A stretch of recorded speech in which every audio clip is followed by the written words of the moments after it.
மீன் மட்டும் மீன் வாங்க தான். இந்த பாட்டி வந்து எந்த ஊர்லேருந்து வராங்க? திருச்சியிலேருந்து வந்திருக்காங்க. சரியா ஃப்ரெண்ட்ஸ், திருச்சியிலேருந்து என்ன மீன் வாங்கியிருக்காங்கன்னு பார்ப்போம்.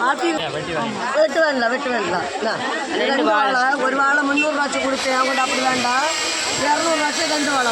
2 வாழையுமே ஒரு வாழை 200 ரூபா வச்சு 200 ரூபா வச்சு 2 வாழை கொடுத்துருக்காங்க. அடுத்த வாரம் வச்சு தின்னலாம். எங்க போனாலும் ஒண்ணும் செய்யாது. என்னம்மா நான் சொல்லு தரேன். இது 200 உங்களுக்கு இது அவ்வளோமே 200 ஒன்றுக்காங்க. இதெல்லாம் கொண்டு போய் எந்த நிறைவேற்றி தின்னலாம். 400, 600, 800 இல்லைங்க. நான் யாரையும் விஷயம் எடுக்க மாட்டேன். மொத்தத்தில் 400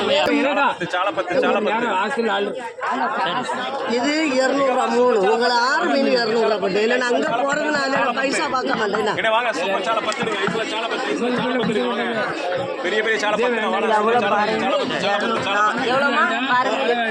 இல்லை 200 அவங்களுக்கு போட்டுருக்கு. வேற என்ன போட முடியாது. வீடியோ உங்களுக்கு பிடிச்சிருந்ததுன்னா லைக் பண்ணுங்கள், கமெண்ட் பண்ணுங்கள், சப்ஸ்கிரைப் பண்ணுங்கள்.